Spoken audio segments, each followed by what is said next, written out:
The next thing I'm going to go over is a calendar.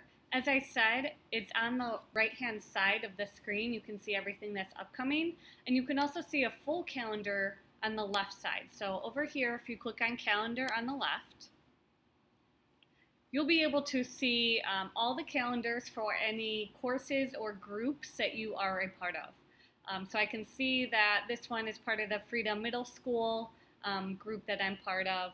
This one is part of Berwyn's group that I am part of. And then this is my virtual summer school. These are the assignments that I created. Any assignment that has a date attached to it will show up on the calendar, and I would highly suggest putting dates on all assignments because students are very easily able to see what they're doing that day if you put a date on it.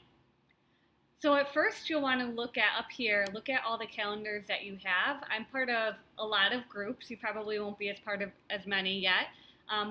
So I don't want to get announcements for all of these. I just want to get announcements for a few of them. So Berwyn, Freedom, Professional Development, Staff, those sorts of things. My own courses I want to have calendars for, but I don't necessarily need the calendars for the rest of these, so I just uncheck them.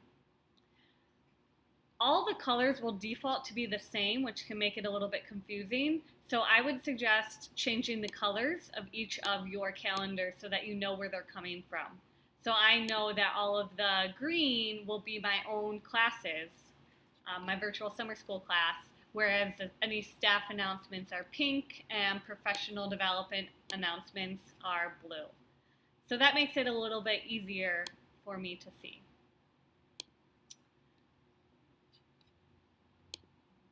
Something else that I can do with the calendar is I can drag and drop events from one day to the next. This is really useful if we have a snow day or if you don't get to something and you want it assigned for the next day. You simply click and drag and it'll change to the next day. So this, again, it makes it really easy to move the dates on things.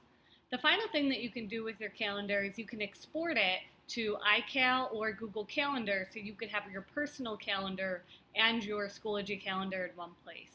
And to do that, you would go to notifications over here, the arrow over here, and account settings.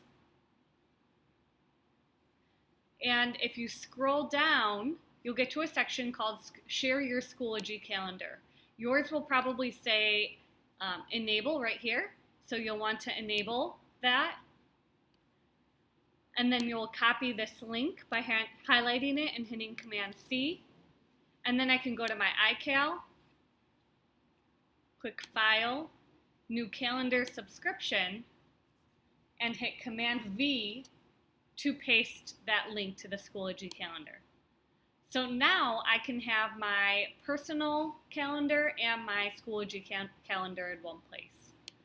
You can also do this with Google Calendar, which is useful if you have an Android device that doesn't have iCal. And to add your Schoology calendar to Google, you click on the arrow over by Other Calendars, Add by URL, and Command V to paste that calendar in. And again, then I will have my personal calendar and my Schoology calendar in the same place.